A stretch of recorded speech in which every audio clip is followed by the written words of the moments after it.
গোষ্ঠী জামাত ইসলাম বলে যে তারা তাদের দলীয় লোক অন্যায় করলে তারা এটা দায়ভার নিবে না। তারা তো সারা বাংলাদেশে যতগুলা কলেজ আছে, অনেক হাসপাতাল আছে, অনেক ব্যাংক আছে, অনেক লঞ্চ গার্ড আছে, তারা দখলে নিছে। আমার রমনা থানায় আমার জানা সূত্রে একটা স্পোর্ট ওয়ারলেসের এখানে সরকারি জায়গা, তারা দিনে দুপুরবেলা তারা সেখানে ওটারে ব্যবসায় প্রতিষ্ঠান বানাইতে চাইছিল, অফিস বানাইতে যায় তারা যারা আমার রমনা থানা যারা সভাপতি সেক্রেটারি আছে তারা বাধা দিছে, শোনে নাই। হ্যাঁ, দুপুরবেলা ঘটনা, পরে বিকেলবেলা আবার মানে করতেছে, তা বাধা দিছে। পরে দিয়া বলে যে ঠিক আছে আমরা আর করবো না, আমরা অভিভাবককে বসে ডিসিশন করবো। পরে রাত্রে তারা যাইয়া সে কাজটা করে তারা অফিস বানানোর মতো ডিসিশন নেয়। পরে বিএনপি সেখানে জোরালো প্রতিবাদ করছে। আপনারা বলেন আপনারা কোনো জায়গায় জড়িত না, আমার রমনা থানায় তো আপনাদেরকে প্রতিবাদ করতে দেয়া আপনাদের সাথে আমাদের মানে জর্গার মতো সৃষ্টি হয়ে গেছিল। সেখানে আপনারা করেন না। আপনার সারা বাংলাদেশের আপনার কলেজ ব্যাংক সবকিছু আপনারা লঞ্চ গার্ড সবকিছু আপনারা হাতে নিয়ে নিচ্ছেন। বিভিন্ন চেয়ারম্যানের এলাকায় বিভিন্ন কোনো কিছু গেলে সেখানে আপনাদেরকে সারা কোনো জিনিস বর্ণন করা যায় না। আপনারা এখন কোনো কিছুর সাথে আপনি জড়িত নাই। আপনি শফিক আহমেদ এই যে পাশের থেকে একদিকে খালেদা জিয়ার সাথে যে মিষ্টি কথা বলেন, আরেকদিকে খালেদা জিয়ারে পেসিসভাবে আক্রমণ করেন। আপনি তো দুইটা একসাথে যায় না। একদিকে আপনি ভালোবাসা দেখাবেন, আরেকদিকে আপনি শত্রুতামূলক কর্মকাণ্ড করবেন, কথা বলবেন, আপনি বিএনপিকে নিয়ে আপনি বিভিন্ন ধরনের মন্তব্য করবেন। আপনি একসাথে দুইটা যায় না, ঠিক আছে? বাংলাদেশের যে সমস্ত এখন বিএনপিকে নিয়ে যে সমস্ত গল্প বানানো হচ্ছে, আমরা প্রেসিডেন্ট জিয়া রহমানের কালেও আমরা বিএনপির ভালো মন্দগুলো দেখেছিলাম, খালেদা জিয়ার আমলেও দেখছি। এখন যে একটা অন্তর্বর্তী সরকারের আমলে যে বিএনপি এই 17.5 বছর এতটা নির্যাতনের পরও যে বিএনপি কোনো অন্য অত্যাচার বেছে নেয় নাই। আজকে যে বিএনপিকে বিভিন্ন ভাগে বিএনপিকে হয়রানিমূলক কথা কাজ বলতেছে একটা গোষ্ঠী, আসলে কি বিএনপিকে এ ধরনের হয়রানিমূলক কোনো কর্মকাণ্ড করতেছে সেটাও আপনাকে খতিয়ে দেখতে হবে। আর দ্বিতীয় কথা হলো যারা বিএনপি হয়ে 17.5 বছর মাঠে আসছিল কিনা, তারা মনে করেন যে বিভিন্ন ধরনের নৈরাজ্য সৃষ্টি করতেছে। এটা বিএনপি যারা স্থায়ী কমিটির সদস্য আছেন, যারা উপর লেভেলের আছেন, তারা এগুলো খতিয়ে দেখবেন শক্তিশালীভাবে।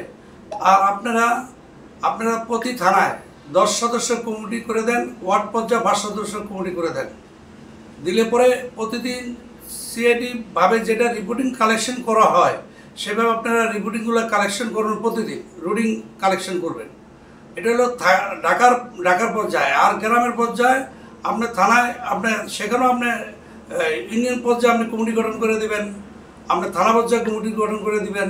তাইলে আমার মনে হয় যত সম্ভবত আপনারা বিএনপি যারা বড় মাপে আছে, স্থায়ী কমিটিতে আছেন, দলের ভারপ্রাপ্ত চেয়ারম্যান আছেন, তাইলে পরে আপনারা মনে করেন যে যেগুলা এই পেসিস তারা দলীয়ভাবে একটি পেসিস কায়েম করতে চায়, আমরা মনে করি বিএনপি যদি সচেতন হয়ে যায়, থানা পর্যায়ে 10 সদস্য কমিটি গঠন করে দেয়, ওয়ার্ড পর্যায়ে 5 সদস্য কমিটি গঠন করে দেয়, আর প্রতিদিন যদি আপনার রিপোর্টিং কালেকশন করে, তাহলে বিএনপি যেখানে নৈরাজ্য কিছু লোক বিএনপির পিছনে ঢুকে আপনি নৈরাজ্য চালাচ্ছে, সেগুলো আপনি নির্মূল হওয়া সম্ভব। এটা কমিটিটা হলো রাজনৈতিকভাবে আপনার মানে দলের ভালো মন্দগুলো পরিচালনা করার জন্য এবং প্রতিদিন রিপোর্টিংগুলো কালেকশন করার জন্য। তারপর তো যদি দলের মানে যেখানে যেই ধরনের পাওয়া যাবে সেই দলকে, সেই টিমকে আপনি লাগলে আপনি মনে করেন যে সাসপেন্ড করে দেবে দলের থেকে।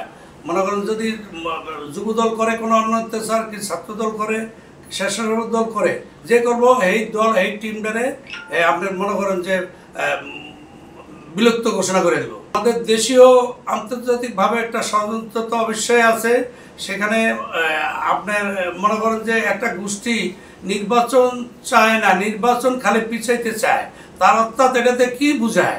তার অর্থাৎ হলো তারা 111 সরকার 2 বছর দেশ চলে গেছে, তাদেরকে যে আবার অবৈধ একটা সরকার মনে করেন যে তাদেরকে আবার মনে করেন যে বৈধতা দিচ্ছে 111 সরকার।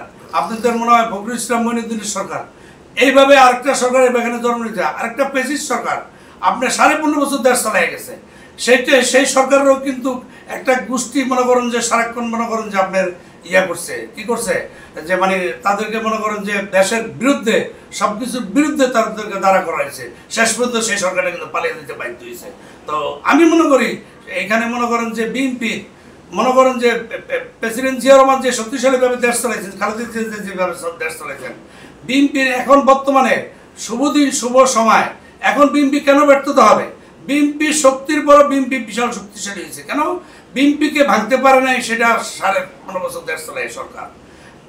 বিদেশি একটা গোষ্ঠীও আসছিল এই বিএনপিকে ভাঙার জন্য, নির্মূল করার জন্য। সেখানে তারা ব্যর্থতা হয়েছে, বিএনপি সফল হয়েছে। আরেকটা গোষ্ঠী এখন চাচ্ছে প্রতি মুহূর্তে, আজকে যে একটা মিটপুরে যে ভদ্রলোক মারা গেল, যেভাবে নিঃস্বভাবে তাকে মারানো হলো, এটার পক্ষে আমরা কখনো কাম্য নয়। আমরা কখনো সাপোর্ট দিতে পারবো না। কেননা এই ধরনের কাজ বিএনপি কখনো পছন্দ করে না। বিএনপি এই ধরনের কাজের সাথে কোথাও কখনো জড়িত না। যারা করছে যারা এই দেশে নির্বাচন ওইভাবে চাচ্ছে না, দেশকে একটা হতাশার দিকে পালিয়ে দিতে চাচ্ছে, সেখানে আমি মনে করি তারা আরো কিছু আন্তর্জাতিক তাদের মতামত আছে, সাপোর্ট আছে, যার কারণ তারা একটু শক্তিশালী হইয়া তারা আজকে বিএনপির বিরুদ্ধে, তারিক জিয়ার বিরুদ্ধে যেভাবে তারা মুখ খুলতেছে, তারিক জিয়ার বিরুদ্ধে। তারিক জিয়া কেমন দোষী? তারিক জিয়া এই দেশের তারিক জিয়াকে যে নির্যাতন করানো হয়েছিল, একবার কি আপনি মাঠে নামছিলেন? খালেদা জিয়াকে নির্যাতন করা হয়েছিল, একবার কি আপনি মাঠে নামছিলেন? জিয়া রহমানকে যে নিঃস্বভাবে খুন করা হয়েছিল, একবার কি মাঠে নামছিলেন? আজকে আপনার এত বড় মাপেন না, এত হয়ে যান, এত বড় মানে আমাদের দেশ চালানোর এত কিছু আপনাদের মানে শক্তিশালী আপনার ভূমিকা পালন করেন। আমি এখানে একটা কথা বলতে চাই, খুলনাতে এক ভাইকে গুলি করে লাস্টে তার হাতের রক পায়ের রক কেটে দিছে, সেখানে কেন এটা আন্দোলনে আসলো না? এই যে চাঁদপুরে একজন খতিব, মসজিদের খতিবকে কুবিয়া হত্যা করানো হলো, সেই বিষয় নিয়ে কোনো আসলো না। খালেদা জিয়া 30 থেকে আন্দোলন করছিল স্বৈরাচারের বিরুদ্ধে, সেখানে 8 বছর খালেদা জিয়া আন্দোলন করছে। আর এখানে খালেদা জিয়া 17.5 বছর প্লাস মাইনাস করলে আপনার 25-26 বছর খালেদা জিয়া জীবন যুদ্ধে মানে তার জীবনযাত্রা সবসময় তার যুদ্ধক্ষেত্রে পড়ে আছে, আন্দোলনের মাঝে পড়ে আছে। এই দেশের মানুষের মঙ্গলের জন্য সে নিজের জীবনকে ত্যাগ করে সে জেলখানায় তার ছেলেকে মেরে পিটিয়ে হাড়গোড় ভেঙে বিদেশের মাটিতে আজকে সে কথা বলতেছে দেশের মানুষের জন্য।